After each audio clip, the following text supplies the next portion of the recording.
हम बातें कर रहे हैं दिल से, आपके दिल की गहराइयों से। मैं आपका दोस्त, आपका अजीज सुशील। दोस्तों, Amitabh Bachchan, the big B,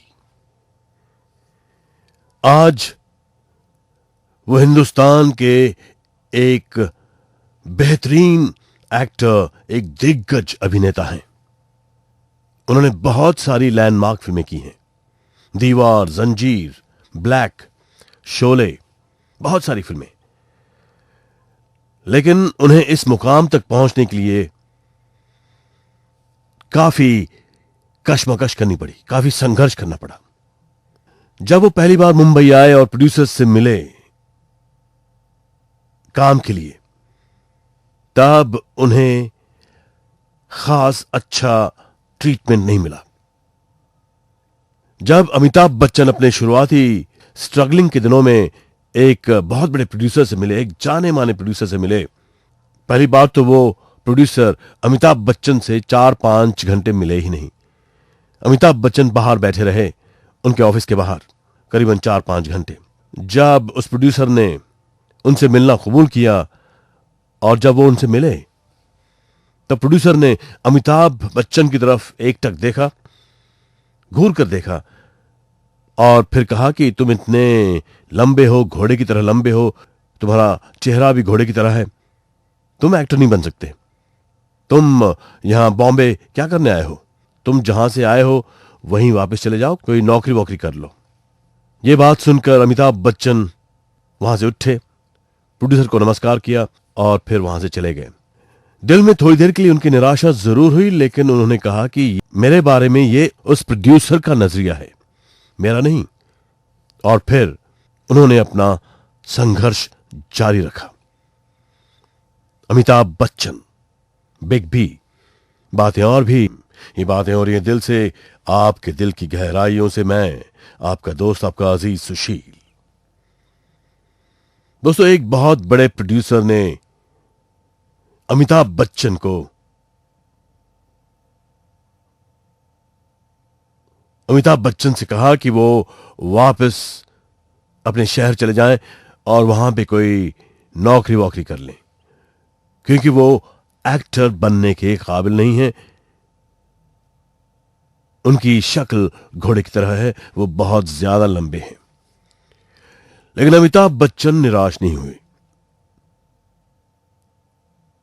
एक दिन वो मशहूर लेखक और प्रोड्यूसर डायरेक्टर के अब्बास से मिले।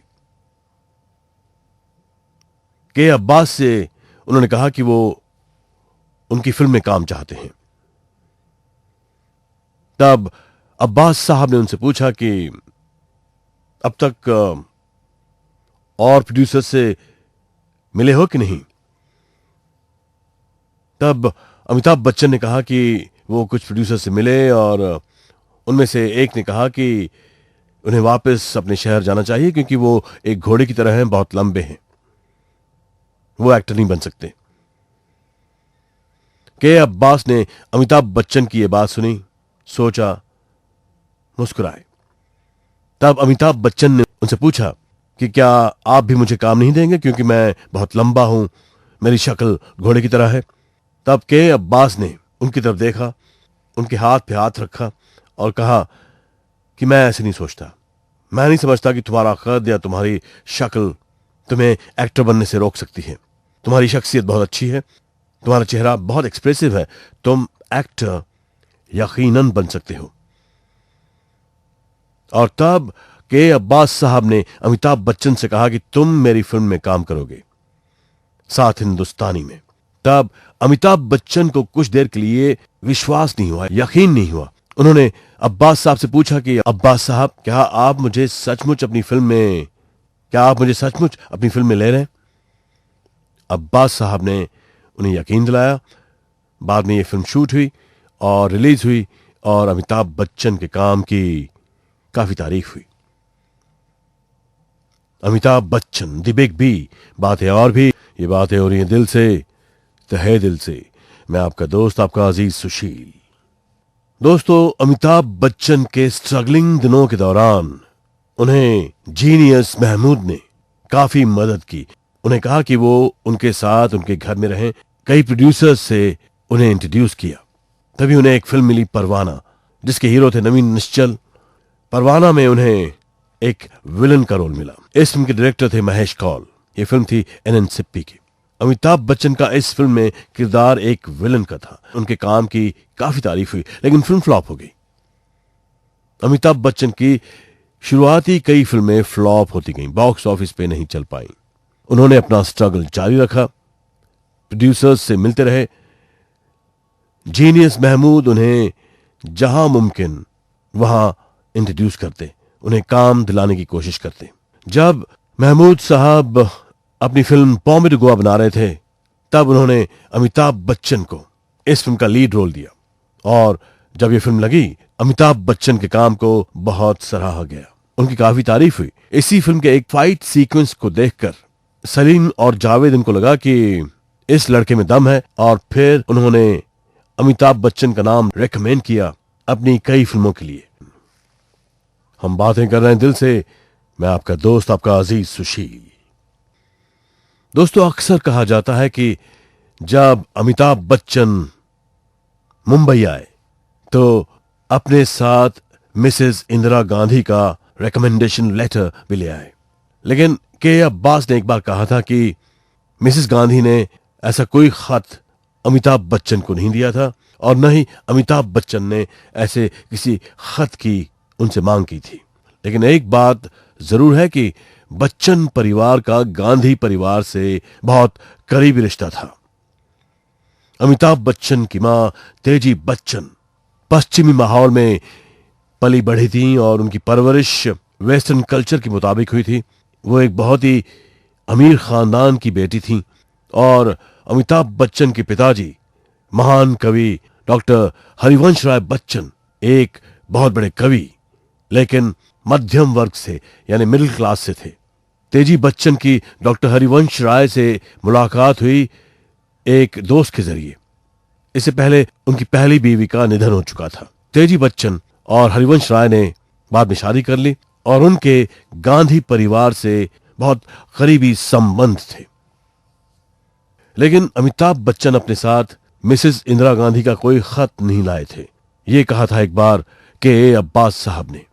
जैसे कि मैंने आपको बताया, जब अमिताभ बच्चन के अब्बास साहब से मिले तो अब्बास साहब ने उन्हें अपनी फिल्म सात हिंदुस्तानी में फौरन साइन कर लिया। आगे उनका करियर कैसे बढ़ा आप सभी जानते हैं। उन पे बातें और भी। हम बातें कर रहे हैं दिल से, मैं आपका दोस्त, आपका अजीज सुशील। दोस्तों, अमिताभ बच्चन के करियर की कुछ लैंडमार्क फिल्में हैं।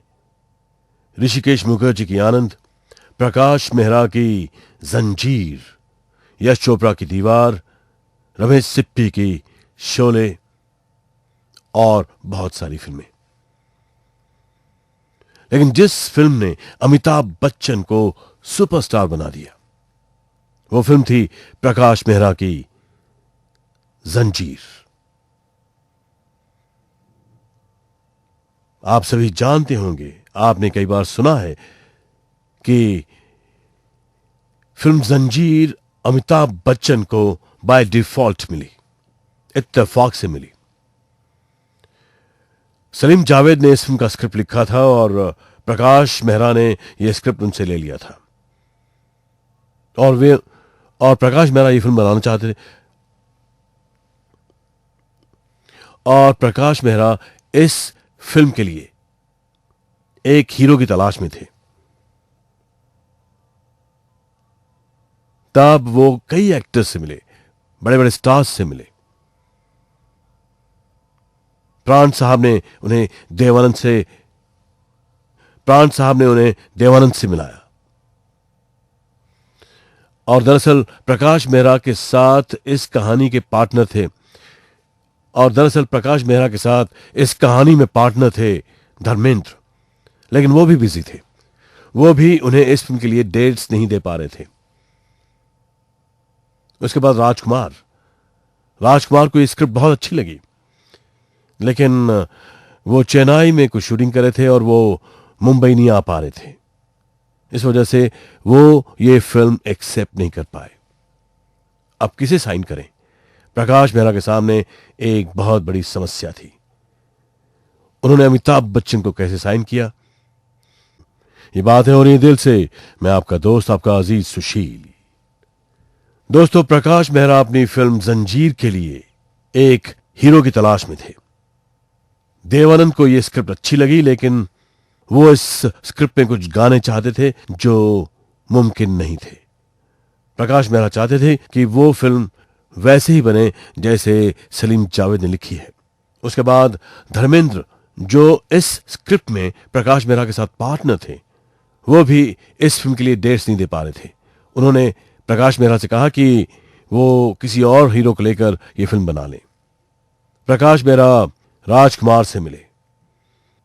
राजकुमार को यह स्क्रिप्ट बहुत अच्छी लगी, लेकिन वो चेन्नई में, मद्रास में किसी फिल्म का शूटिंग कर रहे थे और वो बॉम्बे नहीं आ पा रहे थे। इस वजह से वो भी ये फिल्म एक्सेप्ट नहीं कर पाए।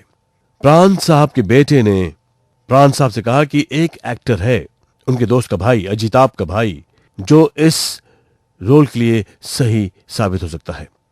तब प्राण साहब ने प्रकाश मेहरा से कहा कि वो अमिताभ बच्चन की फिल्म बॉम्बे टू गोवा देखें, शायद उन्हें उनकी पसंद का हीरो जंजीर के लिए मिल जाए। और फिर जावेद अख्तर और प्रकाश मेहरा बॉम्बे टू गोवा देखने गए। प्रकाश मेहरा और जावेद अख्तर ने जब अमिताभ बच्चन का वो फाइट सीक्वेंस देखा फिल्म बॉम्बे टू गोवा में, तो वो खुशी से झूम उठे और चिल्लाए, हमें अपना हीरो मिल गया। और फिर वो थिएटर से चले आए। इस तरह उन्होंने अमिताभ बच्चन को फिल्म जंजीर के लिए साइन किया। उसके बाद क्या हुआ, आप सभी उस इतिहास से वाकिफ हैं। जंजीर ने अमिताभ बच्चन को सुपरस्टार बना दिया। ये बात है और ये दिल से, आपके दिल की गहराइयों से। मैं आपका दोस्त, आपका अजीज सुशील। दोस्तों, जब रमेश सिप्पी फिल्म शोले के लिए कास्टिंग कर रहे थे, तब जय के रोल के लिए पहले उनके दिमाग में आए थे शत्रुघ्न सिन्हा। और उन्होंने शत्रुघ्न सिन्हा से बात भी की। उनसे कहा कि ये स्क्रिप्ट है, ये कहानी है, और वो चाहते हैं कि जय का किरदार वो निभाएं। लेकिन उस समय शत्रुघ्न सिन्हा बहुत बिजी थे, बहुत बड़े स्टार बन चुके थे, और उन्हें इस किरदार में, इस स्क्रिप्ट में ऐसी कोई खास बात नजर नहीं आई कि वो ये फिल्म साइन करें। उन्होंने रमेश सिप्पी से कहा कि वो बहुत बिजी हैं, वो डेट्स नहीं दे पाएंगे और वो ये किरदार नहीं कर पाएंगे। उसके बाद अमिताभ बच्चन को साइन कर दिया गया जय के रोल के लिए। और फिर आप सभी जानते हैं कि शोले इतनी बड़ी हिट हुई, इस फिल्म का हर किरदार इतना पसंद किया गया कि शोले का हर किरदार अपने आप में इतिहास का पन्ना बन गया। फिल्म शोले हमारी जिंदगी का एक हिस्सा बन गई। उस पर बहुत सारी कहानियां बनी, बहुत सारे अफसाने बनाए गए, एक बहुत बड़ी इंडस्ट्री खड़ी हो गई शोले की कहानी पे। इस पे बहुत सारे किरदार बने और कई लोगों ने शोले के बेस पे अपना करियर खड़ा कर दिया। और अमिताभ बच्चन ने जय के किरदार को स्क्रिप्ट के हिसाब से हूबहू प्ले किया कि वो आपके दिल को छू जाता है। इस फिल्म के किरदार, इस फिल्म के डायलॉग्स, इस फिल्म के सीन्स बहुत ही लाजवाब। अमिताभ बच्चन पे बातें और भी। दिस इज योर फेवरेट, दिल से ही। मैं आपका दोस्त, आपका अजीज सुशील। दोस्तों, अमिताभ बच्चन के स्ट्रगलिंग दिनों में एक प्रोड्यूसर ने उनसे कहा कि वो वापस अपने शहर चले जाएं और वहां पे कोई नौकरी वोकरी कर लें, जैसे कि मैंने आपको पहले बताया। लेकिन उसके बाद अमिताभ बच्चन सुपरस्टार बन गए और उन्होंने साबित कर दिया कि वो एक महान अभिनेता हैं। वक्त ने करवट ली, समय बदला और उसी प्रोड्यूसर ने अमिताभ बच्चन को कांटेक्ट किया कि वो उनकी एक फिल्म में काम करे एज अ हीरो। और अमिताभ बच्चन ने पहली सारी बातें भुलाकर उनकी फिल्म में काम किया। वो प्रोड्यूसर थे ताराचंद बरजातिया, और जो फिल्म अमिताभ बच्चन ने उनके लिए की, उस फिल्म का नाम था सौदागर। इस फिल्म में अमिताभ बच्चन के साथ थी टैलेंटेड, वर्सटाइल, बहुत ही खूबसूरत नूतन।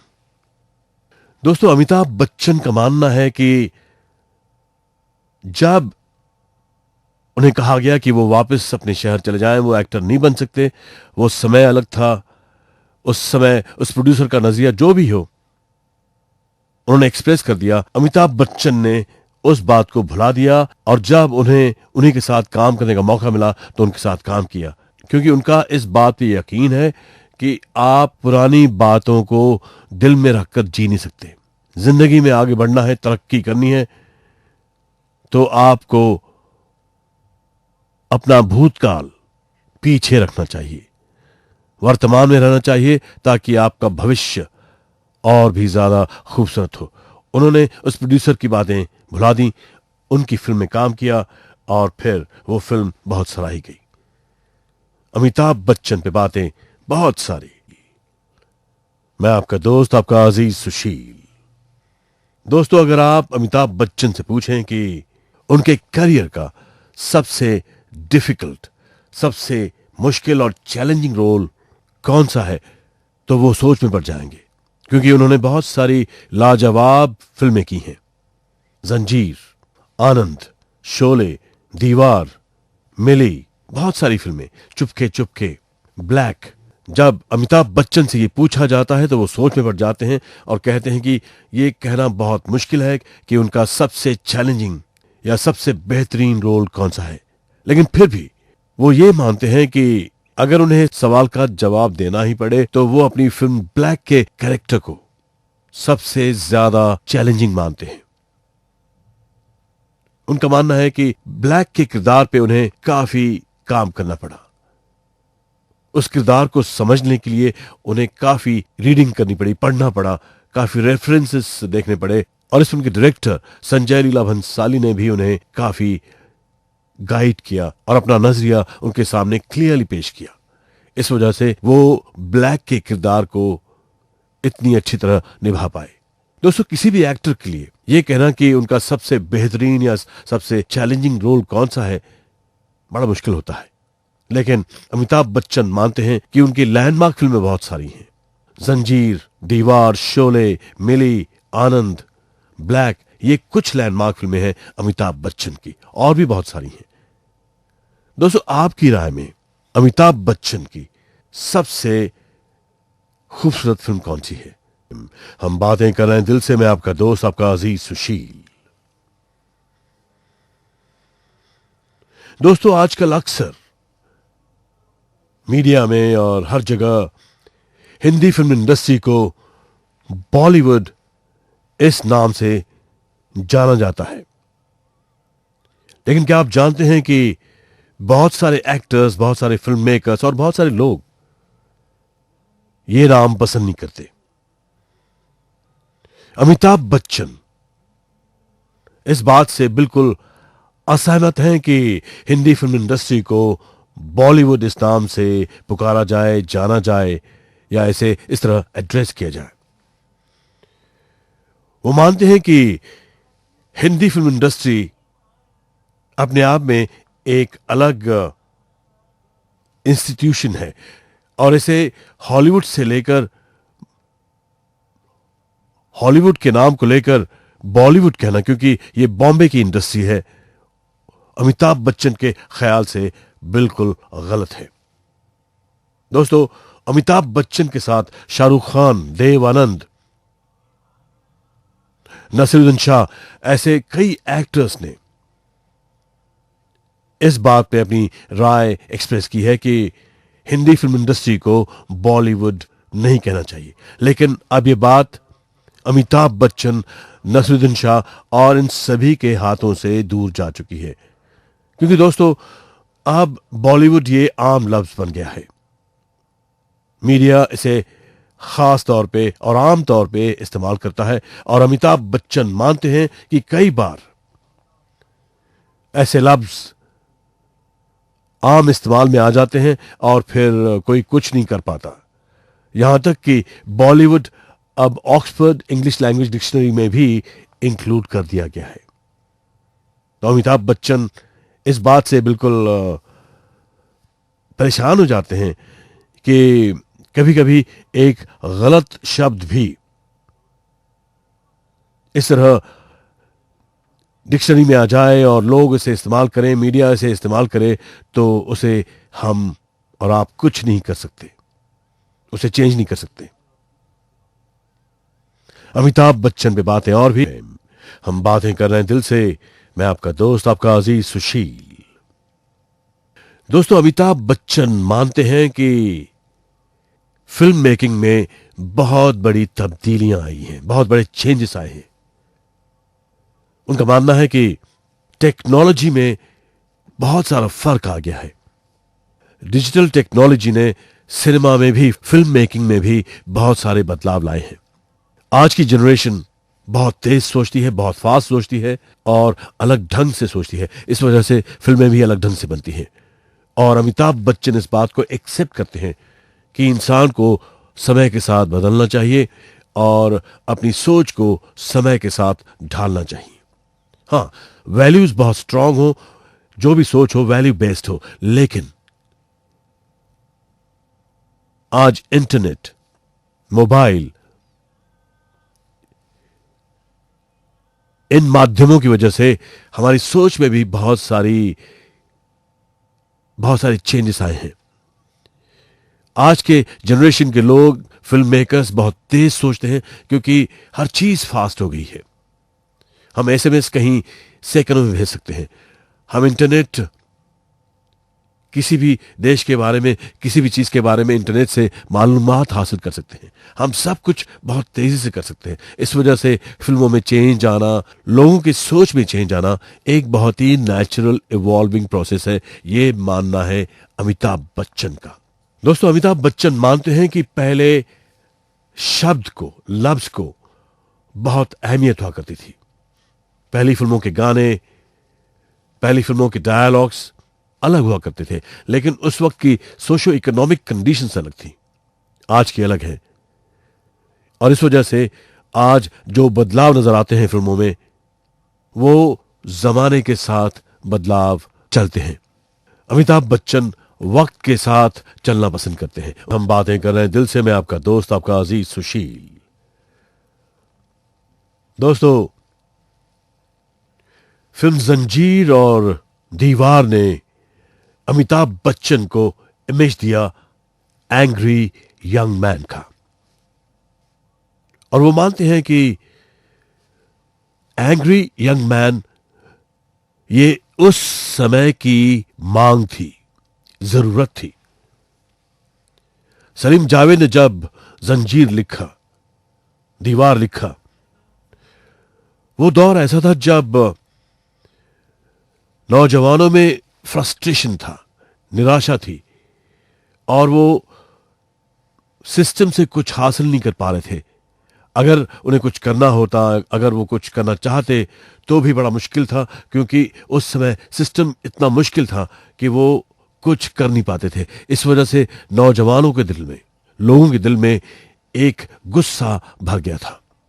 और लोगों के इस गुस्से को, नौजवानों के इस गुस्से को सलीम जावेद ने, प्रकाश मेहरा ने और यश चोपड़ा ने अपने फिल्मों के जरिए एक्सप्रेस किया।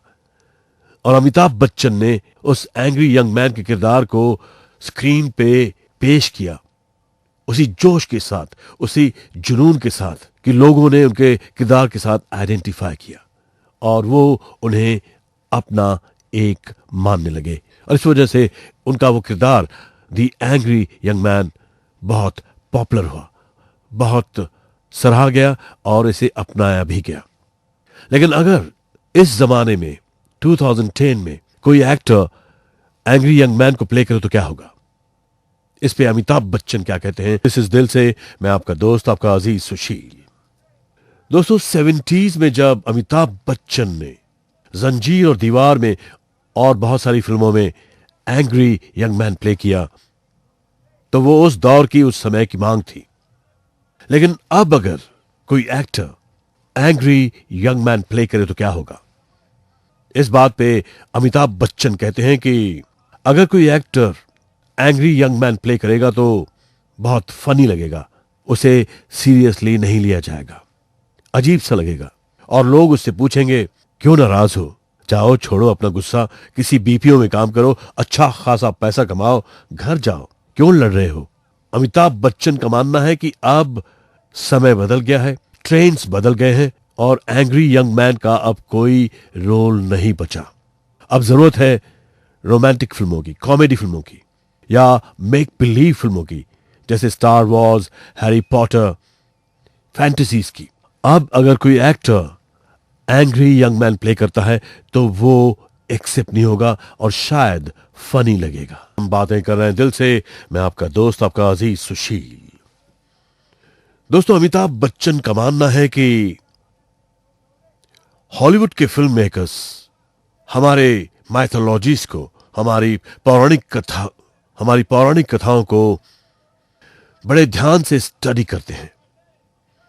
उनकी स्टार वॉर्स, उनके हैरी पॉटर्स बहुत पॉपुलर हैं और स्टीवन स्पीलबर्ग जैसे फिल्म मेकर्स भी हिंदुस्तान की पौराणिक कथाओं पे काफी कुछ रिसर्च करते हैं। और ये माइथोलॉजीज, ये पौराणिक कथाएं, ये फैंटेसीज हमेशा पसंद की जाती हैं। ये एवरग्रीन कहानियां हैं। जब आप सुनते हैं या देखते हैं कि हनुमान पूरा पर्वत उठाकर ले गया, ऐसा बाण मारा तो आग लग गई, तो आपके चेहरे पे मुस्कुराहट आ जाती है, आपको अच्छा लगता है। माइथोलॉजीज, पौराणिक कथाएं, फैंटेसीज ये हमेशा पॉपुलर रहेंगी, ये मानना है अमिताभ बच्चन का। और हॉलीवुड के फिल्म मेकर्स, यूरोप के फिल्म मेकर्स हमारे माइथोलॉजीज को गौर से स्टडी करते हैं। उन माइथोलॉजीज को अपने हिसाब से इंटरप्रेट करके अपने ढंग से फिल्में बनाते हैं। हमारे माइथोलॉजीज को वो अपना इंटरप्रिटेशन देकर फिल्में बनाते हैं। ये ऑब्जर्वेशन है महान अभिनेता अमिताभ बच्चन का। हम बातें कर रहे हैं दिल से, मैं आपका दोस्त, आपका अजीज सुशील। दोस्तों, एक समय था जब अमिताभ बच्चन भी स्मोकिंग करते थे, सिगरेट पिया करते थे, कभी कभार शराब भी पिया करते थे और लोग कहते कि वो स्मोकिंग कभी छोड़ नहीं पाएंगे, शराब पीना कभी बंद नहीं करेंगे। लेकिन उन्होंने एक दिन तय किया, फैसला किया कि अब वो सिगरेट नहीं पिएंगे, शराब नहीं पिएंगे। और फिर उन्होंने शराब पीना छोड़ दी, सिगरेट को दोबारा कभी हाथ नहीं लगाया। इस बात को 35-40 साल हो चुके हैं।